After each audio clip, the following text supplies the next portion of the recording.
Welcome to Shaftman TV. Thanks a lot for joining us. We're going to have a look at FFP, Financial Fair Play, and what it means for the January transfer window.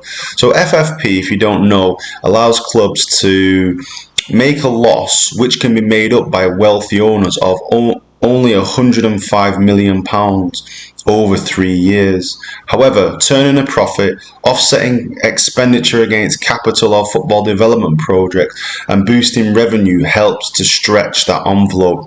And actually, clubs like Tottenham and potentially Newcastle, once they get sort of commercial deals, may actually be able to spend an awful lot of money in January should they choose to and stay inside of financial fair play. So from this graph here, it's estimated that Spurs could spend 400 million and still be inside of financial fair play. Liverpool 273 million, United 243 million, and it goes down and down and down. And actually, if you look at Spurs and you look at Liverpool, they've both ran a very conservative budget actually.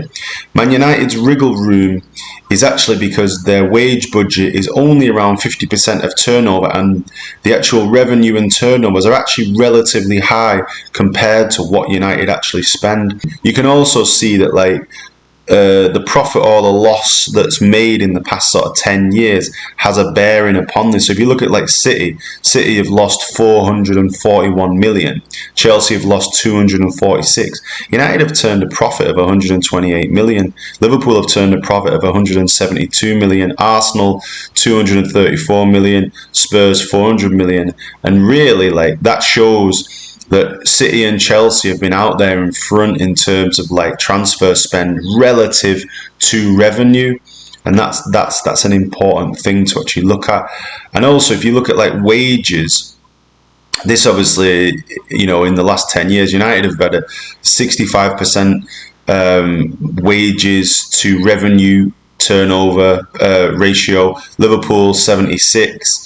Tottenham 55%, City had a 97% wage ratio to revenue. That just shows how much further they push their spending. So Arsenal 69% and Chelsea 88%. So you can see that Tottenham and Man United, compared to their revenues, have got relatively low wage budgets, and these are obviously things that determine the financial health of the clubs in question. But anyway, let me just wrap up there. I think January is going to be interesting. My gut feeling is if Newcastle in the next kind of 6 weeks don't start to pick up wins, they're going to go large in the transfer market, because if they get relegated, that's obviously going to be a real hassle and pretty expensive to come back up. So it makes sense for them in January to maybe buy some players, just about stay in the league, and then build again in the summer.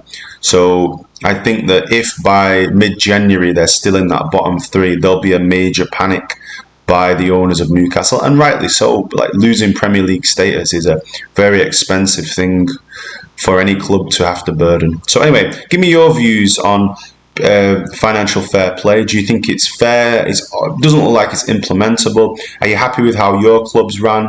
Please comment in the comments below. Thanks for watching.